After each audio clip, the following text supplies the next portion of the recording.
Hey everyone, welcome to Princess Gay. I'm your host Connie, and today we are here with my first impressions to TMNT 2012. So I am notoriously picky when it comes to my turtles. Um, it's kind of something that you at this point might have seen on the channel. If you're newer to the channel, though, first of all, welcome. Second, I have checked out various iterations of the Teenage Mutant Ninja Turtles in the past, and I tend to be pretty picky when it comes to their um, handling, I guess you could say. Um, if they seem what I view as out of character, it bothers me, and it's something that just keeps nagging at me the entire time I'm watching. And what I mean is, I grew up with the classic stuff, the 80s cartoon, the early 2000s cartoon, the classic depiction of these characters, where they all had these very set personalities, very set character, very set just everything. It felt like this is who the Turtles were. And so, in more recent years, we've gotten some iterations that play around with that a little more. I tried checking out Rise of the Teenage Mutant Ninja Turtles, and I wasn't enjoying it because they play around with the characters way too much in a way that I just wasn't enjoying. They didn't feel like the characters that I grew up enjoying. And mind you, I'm a more casual fan of TMNT. I was never like the biggest super fan or anything. Um, it wasn't one of my hyper fixations, but it was something that I very much casually enjoyed. And the problem is, I am autistic. So if something messes with that, it does bother me. It's something I really can't entirely help. Um, Rise of the TMNT's characters were so far removed from what I know these characters to be, typically, that it fucked with my mind, basically, to the point where I was having a hard time reconciling that was Master Splinter, for example. I did not like Splinter's depiction at all in that. But even with the turtles themselves, it's like they were weird. They didn't feel like the turtles that I knew. And so it bothered me enough to where it wasn't something that I could continue. And I checked out the movie, the recent movie, and that one was a little better. But there were still issues that I had with it. It was still very weird.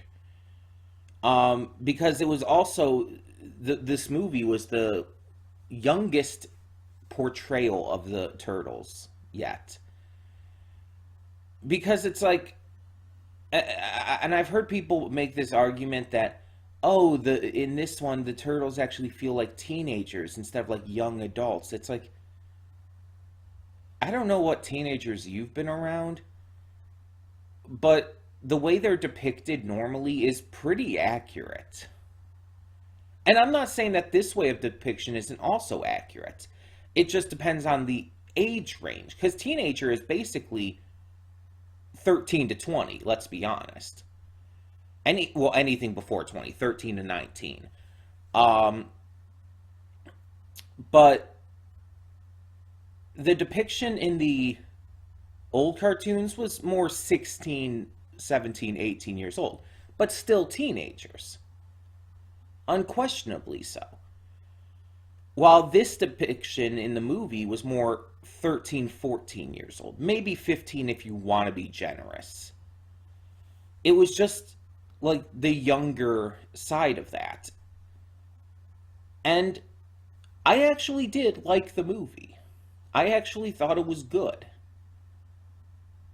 It's just not quite as good as something like, say, Batman versus the TMNT.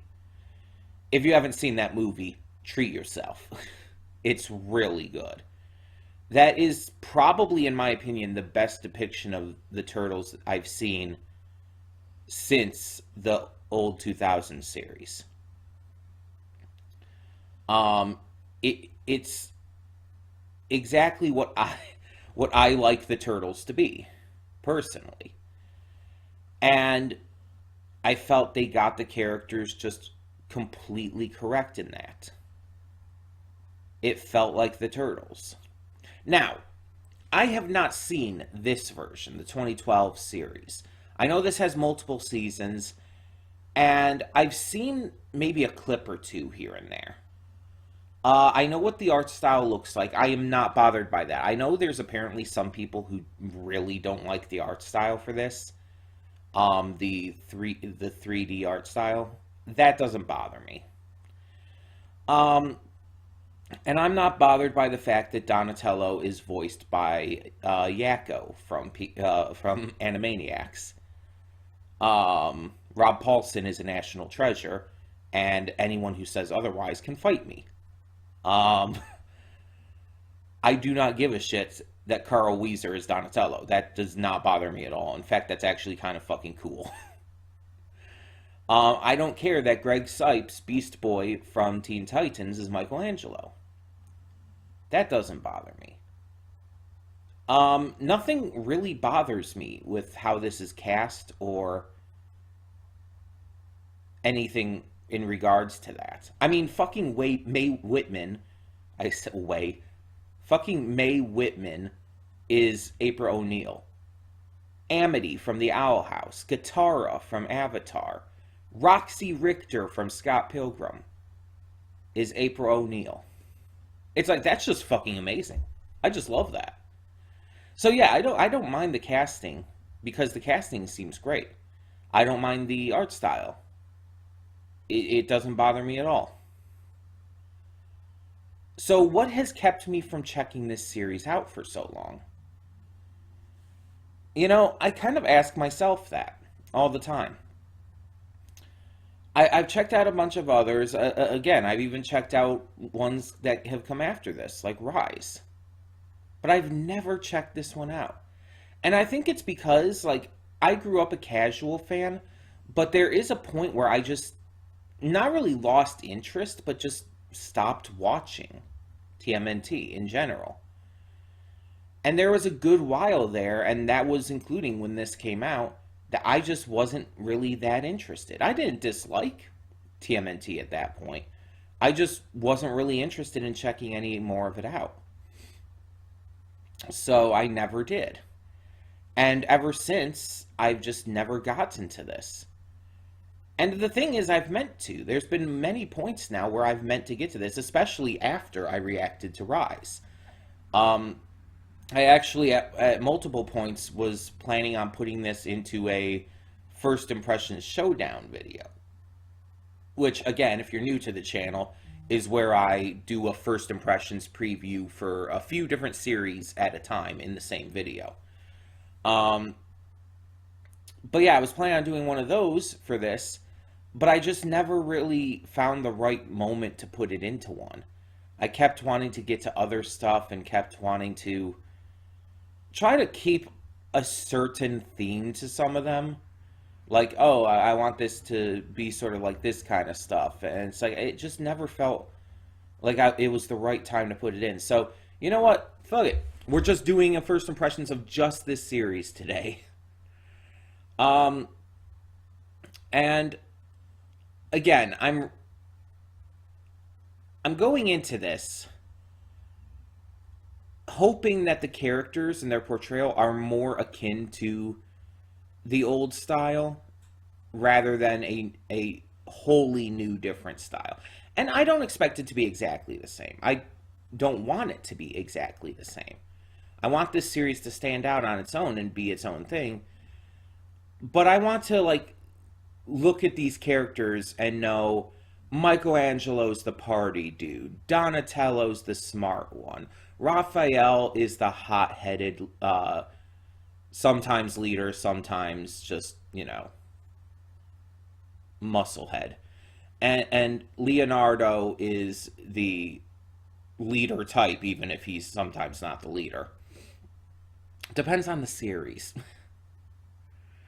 Um, but yeah, that's what I kind of want to get from them. That their personalities match what I know them to be. I just I have a certain way in my head about this. Again, autistic. It's something I can't entirely help. It's just it bothers me if it's different. um, but hopefully it all works out. And hey, sometimes differences have actually worked fine for me. So it just depends again on how it's portrayed. Because while I grew up, like, here's another example, since I mentioned Greg Sipes, who's in this as Michelangelo. I grew up with Teen Titans, but there's also a version of the Teen Titans in the DC animated movies, such as Teen Titans versus Justice League and Judas Contract. There's a version of the Teen Titans in there where, like, for example, Raven is voiced by Thaisa Farmiga. Um, and I went into that and I was expecting not to like it as much because different version of the Titans and everything. No, I ended up loving it. In fact, in some ways, more than the old 2000s cartoon. It's like I can tell you for a fact, as much as I love the old cartoon and I love Tara Strong as Raven, Thaisa Farmiga is a much better Raven. Like, I will actually openly admit that. So sometimes change can work. But I don't know. I don't know how it's going to work with this series. Um, I've heard a lot of good things about this series, though. Like, I've heard a lot of people have said, like, really good things about this one. But to be fair, I've also heard that about Rise. So I will judge it based on my own viewing experience. And that's what the point of a first impressions is, to check it out, to give it a chance, and to see what my experience is watching the first episode. And determine whether or not I want to continue reacting to it in the future, watch it on my own time, or just drop it. Just not interested. Um, we'll see. We'll see. So, I've talked long enough, though. Let's get on with this and hope for the best. When the screen fades to black, pause this redirect and go to the description below. Follow the link to the reaction, and after you watch it, come back here to the redirect and resume play. Because after it fades to black and then fades back in, everything from that point forward will be my afterthoughts and will contain spoilers to the episode. So, that being said, thank you so much for tuning in, and I will see you at the reaction. And we are back, and we'll begin with spoilers in 3, 2, 1, now. So, yeah, I hated this. Childhood ruined again. No. This was actually amazing. Um, jokes aside and everything, this was really good.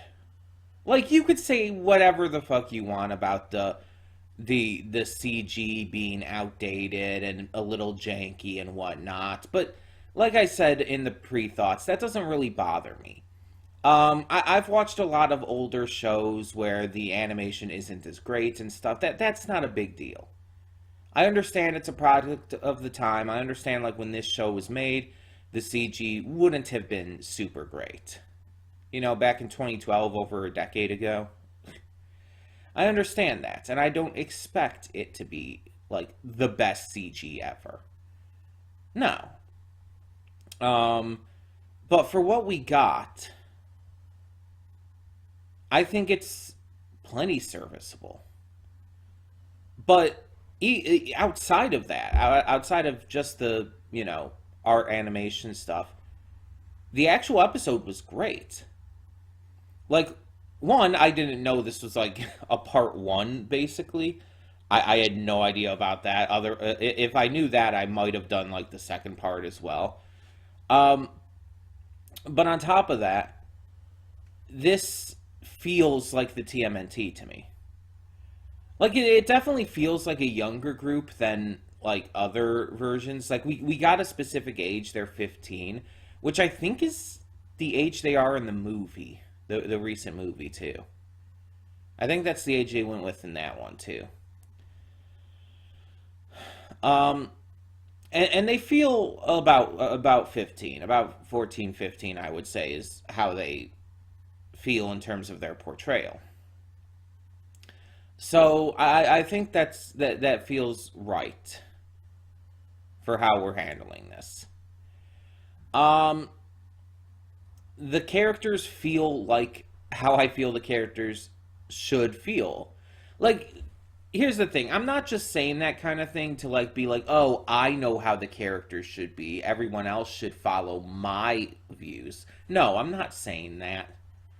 But what I'm saying is that the characters by design have very specific personality types. And I just feel like they're that certain iterations more recently are trying to play around with that a little more. They're trying to add more personality to them, but it causes them a little bit to lose their archetypes. Again, Raphael is the cool but rude dude, and Donatello is the smart one. Leonardo is the leader who's the most mature of the group and everything. Michelangelo's the party guy. It's like they all have these archetypes that they are supposed to stick to. You can play around with and change them up a little bit, but keep the basic archetypes there. And this series seems to get that. It's definitely going to play around with things a little bit, showing a little bit of a goofier side to all of them and everything, of course. But I like that they all feel like their archetypes. Raphael is rude. He's kind of a dick at points. We see him like when they're training, hitting his brother's shell like over and over and everything, and complaining all the time. It's like, yeah, that feels like Raph. Leonardo is telling his brothers to be patient and uh, formulating plans and whatnot. He's a leader. We have Michelangelo goofing around and cracking jokes. Donatello is being smart about things, analyzing things and everything. It's like they feel like themselves. And then you have Splinter, who, unlike in recent versions, actually fucking feels like Splinter. Because he's one of the biggest issues that I've had with a lot of the more recent adaptions, such as Rise and even the movie. Um, they're trying to make Splinter too goofy in recent adaptions, too silly, too comical, and also they're taking away like the entire backstory with him being a human and everything.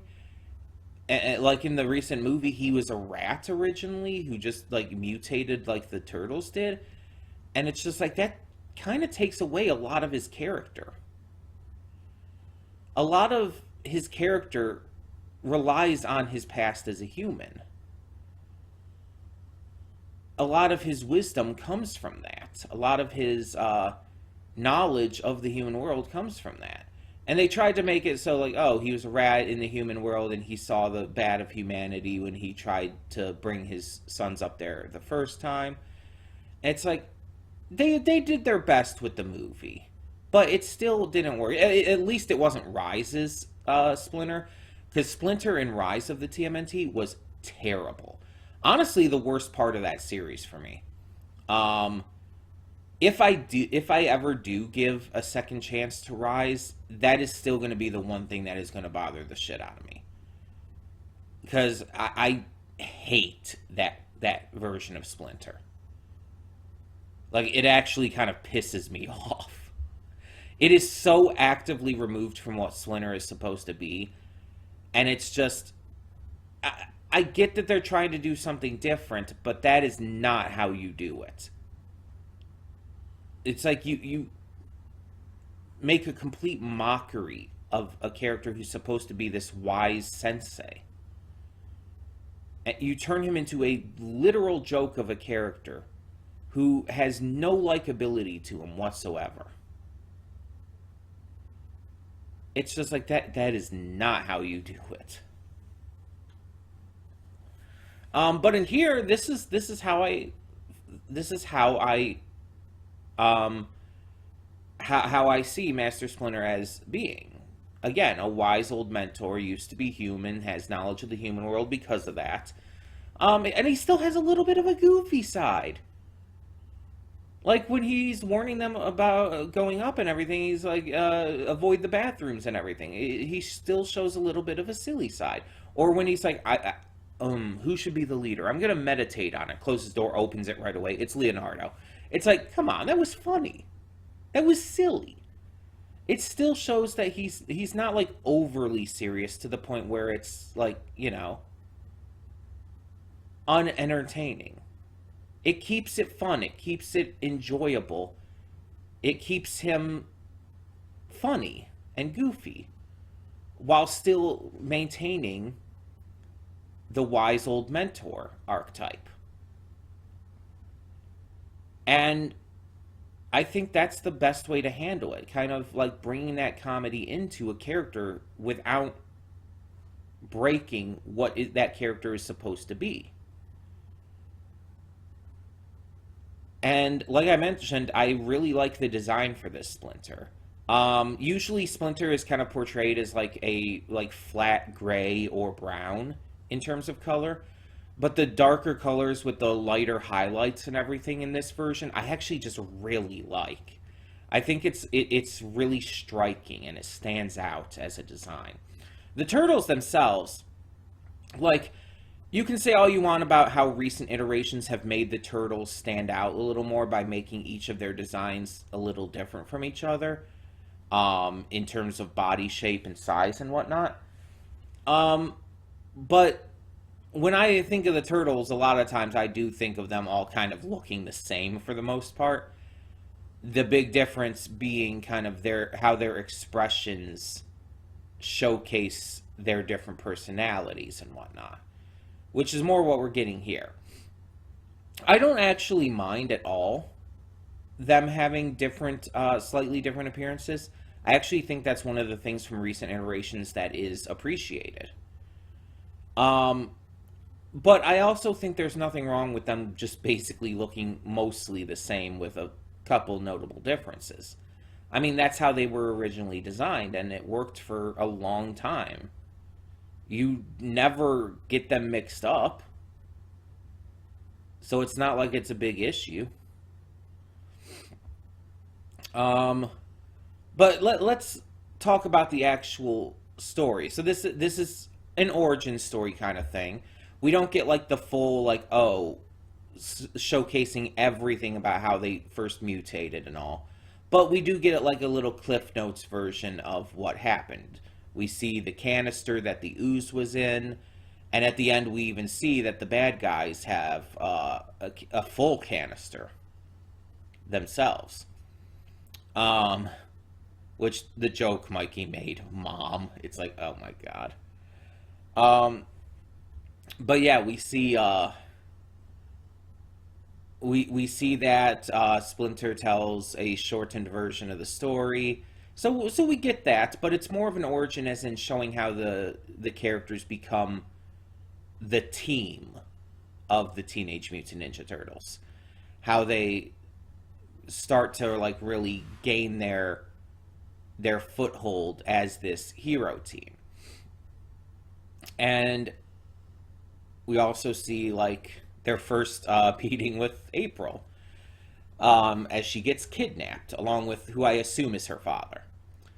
So that's fun. Now they got to go rescue her, and the fact that this leaves off on a cliffhanger actually makes it a little bit easier for me in a weird way, because I would even if it didn't leave off on a cliffhanger, I would have already said that we're continuing this in the future. But the fact that it did makes it so like, oh, we have to continue it in the future now. It's the rules. It's like we have to see where it goes. It makes it easier for me to just say that, yeah, we are continuing this in the future. I'm actually excited to see more. With Rise, I had to kind of force myself to get through a lot, but there was a lot that I liked, but there was a lot that I didn't like about what they were doing with Rise as well. And it's just the stuff that I liked wasn't enough to get me through the slog of the stuff I wasn't enjoying. And with the movie, it's like, again, there was a lot that I liked, but a lot that I didn't. And that one, at least, was more positive than negative. But then you have this. And just basing on the first episode, it's almost entirely positive for me. Like, you have a genuinely good story starting. We have the Crangs, I guess, are gonna like just be in this from the start. That was unexpected. Um, we have April brought into the mix right away. We have the turtles getting their bearings. It's like things are working out. Things are paced well, written well.